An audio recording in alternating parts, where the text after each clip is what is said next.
Sometimes I can't tell if it's out of focus or if my eyes just don't work as good as they used to. I think it's your eyes, bud, because I'm getting to the same point. My eyes are like... It's depressing. I've never needed any glasses or anything. Right. And now I'm like... Yeah, like, is it that fuzzy? Exactly. Alright, welcome back to another video. Today, we're doing something that I don't really do a ton. This is not something I'd say I'm like an expert at, and that is chasing rainbow trout in a stock trout lake. I'm fishing with my, what would you say, like, my cousin's... Cousin-in-law? Yeah, a cousin-in-law, kind of something. Something like that. Seth. And Seth loves chasing these trout. He does it a ton during the summer. So we're just going to be jigging, and we'll take you along for the trip here while we hang out in the hub house here, because it's really cold and really windy. It's like -2 today with like, it feels like 20-mile-an-hour winds, but I don't know, maybe 15 or something. But yeah, stay tuned. We're gonna start jigging and see if we can get us a trout. Oh, there we go, there we go, there we go. I was looking at your flasher. No, there he goes. He's gonna hit you. Is he gonna catch it, or did he take off? That is what a trout looks like. Just screaming through the screen. Seth actually has like this artificial flasher thing with some big spoons on it that doesn't have any hooks on it, but it's more of an attractor, and you could kind of tell the fish was sort of angled down, pointed at that flasher, and then it kind of came up and maybe looked at Seth's bait for half a second. But yeah, that's encounter number 1. Unfortunately not a biter, but I think it's a good sign. Right now we're up above some like really deep water, and just kind of the general idea with these trout is that they're just kind of roaming around, and they're not too far down underneath the ice. So, you know, that one came in, that one was probably swimming right around 10 feet under the ice. So it's kind of nice once you see where they're coming in, you can actually adjust your jigging depth. And you know, it's really common for people to sight fish them. Like where we're fishing right now, it's the mine pits in central Minnesota, kind of the Crosby area, and there's a bunch of different pits that you can fish from. But one thing that they pretty much all have in common is the fact that they're extremely clear. So you could sight fish, like I have a little tiny jig on, and man, I could probably keep on dropping this thing for a while and still be able to see it. So you can sight fish. It is nice to have your electronics down there, because then, you know, if you see one, if you can see specifically what depth they're coming in at, and you can kind of adjust where you're jigging based on that. And then actually, you know, if you mark something on there, you can kind of peek down and sight fish them just for better bite detection and hookup percentage. So anyway, that's kind of a long-winded breakdown of sort of what we got laid out here. We got the Mega Live transducer over here pointed across the screen here. As you can see, it's in side mode. So basically we're just going to be jigging, and we're actually set up over like really deep water right now, over 100 plus feet, and this particular mine pit does not have a whole lot of structure or tapering flats or points or anything like that. So we may bump up closer to shore just to be in slightly shallower water, but it probably doesn't matter. But that's kind of just the plan right now starting off. So we're going to jig out here for, I don't know, maybe another hour, 45 minutes, and move camp if we're feeling like we're not seeing enough fish.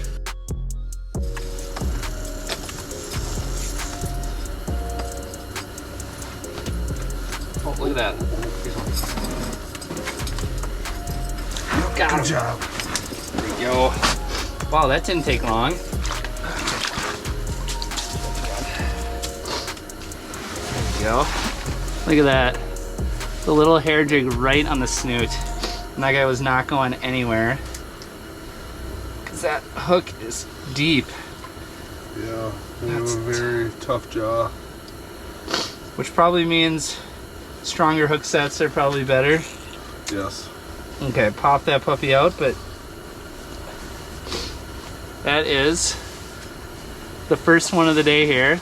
And it's been interesting. We got out here plenty early, and now it's like 10:45, and we finally decided that we're gonna make a move and get a little bit closer to shore. We were out kind of more in the basin, and you know, there's been people fishing all around this lake, whether it's close to shore or out in the middle, and we decided to make a move, and like literally Seth is like still getting rigged up. Yeah. And this thing came in and drilled it right away. Assuming all my GoPros work, you were probably able to see it on the Mega Live there, but sweet. Are we keeping? Is that the strategy? Yeah, might as well. Cool. They make really good fillets. As long as we don't drop it into the hole.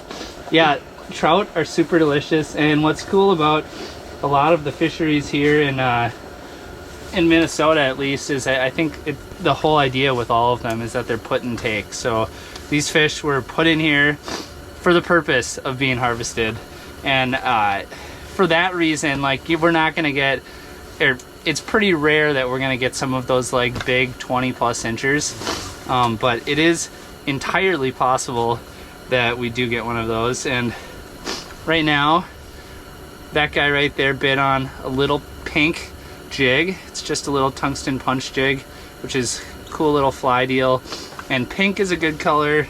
Seth has done this a lot more than I have, but he says pink is good. Chartreuse is another good one. Yeah, any bright colors, really. What about natural colors like white and stuff? Have you done well on those? Oh, yeah, white, white, black, brown. It all really depends upon like what time of the year it is, Sure. for insects and whatnot, so. Yeah, I mean, if you know any fly fishing guys who chase trout, like, they're obsessed with bugs. But for me, like, something bright and flashy like pink is going to be a good deal. And I actually had that tipped with a little waxworm as well.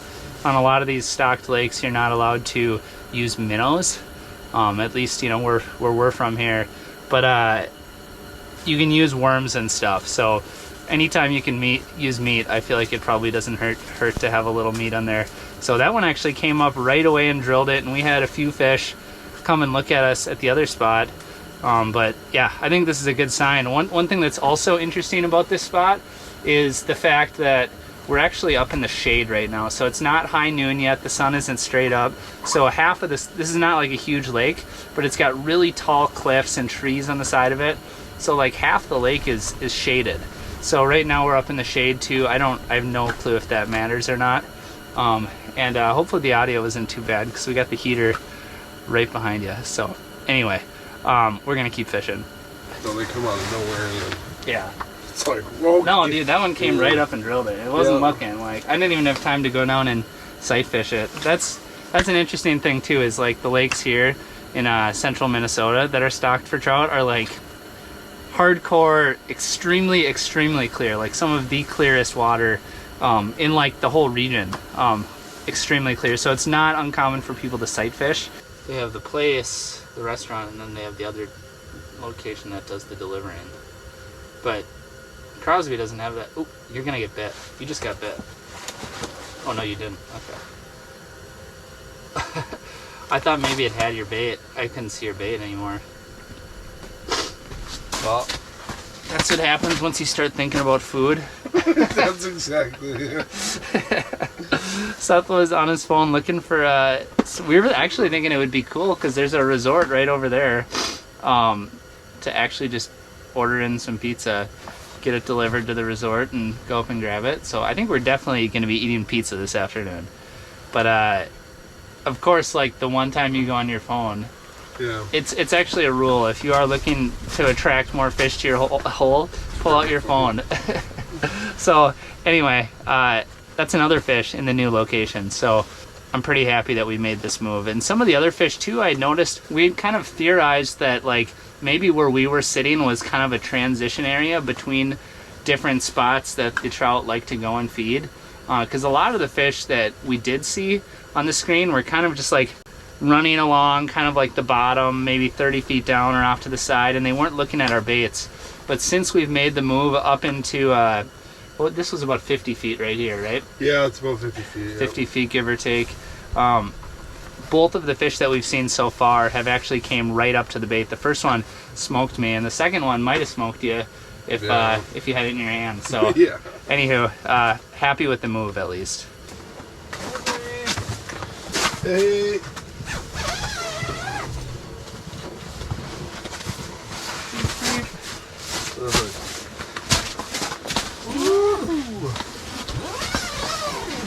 You don't get that luxury too often when you're out fishing. Oh my word.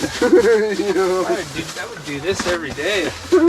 So this day just got a little bit more awesomer. And yes, awesomer is totally a word. So we are on this like small little lake, which means we're really close to shore. And there's a resort over there, and we ordered pizza. And now it is here. Check this out. We got the cheesy bread. Delicious. And then underneath it, pizza.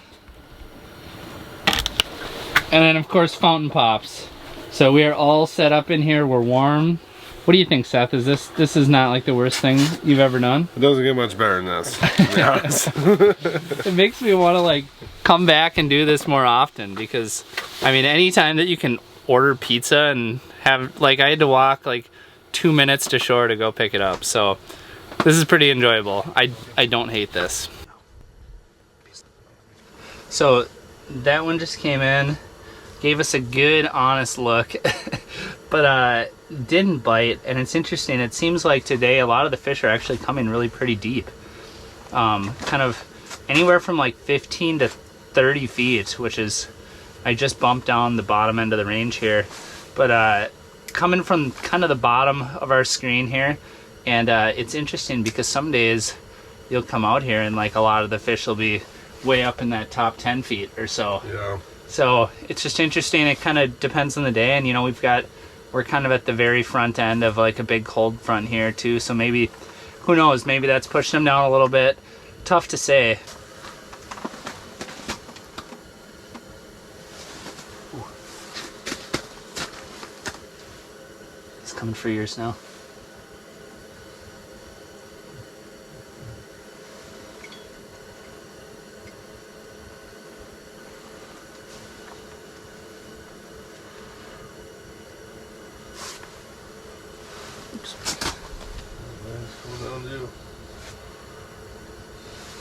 Oh, he ticked it. Yep. Come on, you're not done yet, are you? No, you ain't Oh, here he is.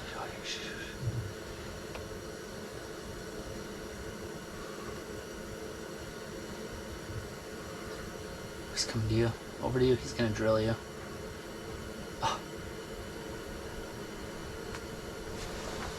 Oh, you got him. You had him. You definitely had him. Yep, I was watching my bait and it just completely disappeared.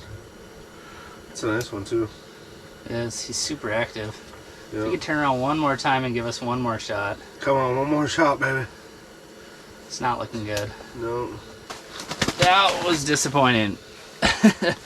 So I was kind of peeking over the hole there and trying to like see my bait. And I was kind of having a hard time seeing it. And then I saw it disappear, popped it, and I missed it. And then Seth actually just got bit. That thing was snaking back and forth between both of us. That thing was hungry, and we should have caught it, I guess is what I'm getting at. So that was a missed opportunity. But it was really cool, and you probably got to see it right there in the flasher too. So anyway, it is what it is.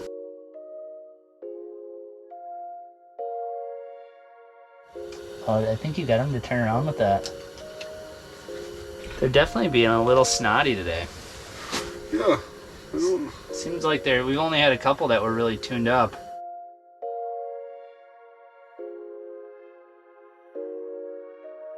Let's throw it on the flasher hole.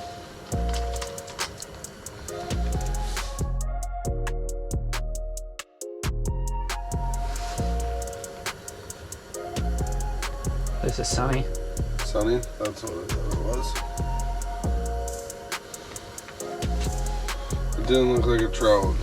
It's one of the reasons why I love having the camera. So you can kind of just drop it down and get a closer look. That fish was just, you know, these trout, I mean, sometimes they move slow, but other times they're, you know, darty and hopping around. And I mean, that seems to even be more common, but sometimes it's cool. I mean, we can see it's really clear here, but it's also very deep, so it's a little difficult to tell, and we weren't sure if that was a trout or not, and we dropped down and it was actually like a really big sunfish, just kind of hanging out suspended over 50 feet of water.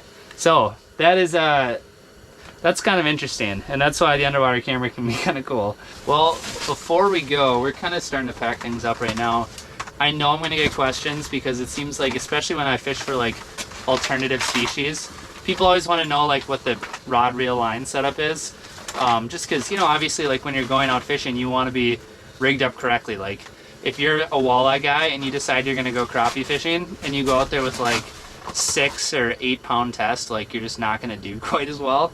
And I think that same principle applies to trout. So basically what I have here is like my crappie fishing setup. So this is just a 32-inch rod. I got some decent backbone in case I do hook up with a big fish, but it's got a soft tip, which, you know, oftentimes these trout will come in and crush it. Like the one that I caught earlier hit it pretty good, right? But it was definitely like a visual bite. So I like to have a softer tip generally, but having that backbone is important if you do catch a big fish. But to me, what I think is like probably the most important part of this whole setup is just having like really thin lines. So this is 2-pound fluorocarbon line. Fluorocarbon is really low visibility. It's, you know, basically completely clear under the water. And just having like a really thin diameter line is critical with trout, especially when you're fishing in these clear water situations. Trout are very visual and can be extremely finicky. And, you know, for that reason, like super light line is important, but also if you're marking a fish down below you, like you want to be quiet. Like you don't want to be loud. You don't want to be shuffling around because those fish will spook off. Basically being a ninja on the ice, I think, is really important. So that's why I like the 2-pound test. This is a 1,000 size Legalis reel because everybody wants to know, you know, what the exact reel is. I don't know if I think this reel is necessarily the deal. I have noticed when it's really cold out, the grease kind of bogs it up a little bit, but if I re-greased it, I think it would be kind of a champ. But for me, like personally, especially when you're using light line or even, I guess I shouldn't even say that, pretty much any line, having a little bit bigger of a reel is really beneficial in my opinion. I like the 1,000 size reels even when I'm fishing for panfish, and that would kind of be like my go-to for trout as well. So top to bottom, that's kind of my setup. And with that, I think that we're going to continue packing things up. I think we might jig a little bit more, but we're going to continue packing things up and eventually take off here. So I want to thank all you for watching all the way to the end. I do truly appreciate it. And yeah, we're going to have more videos coming up in the near future. I don't know if we're going to be trout fishing, walleye fishing, pan fishing, but thanks for following along, and we will see you in the next one.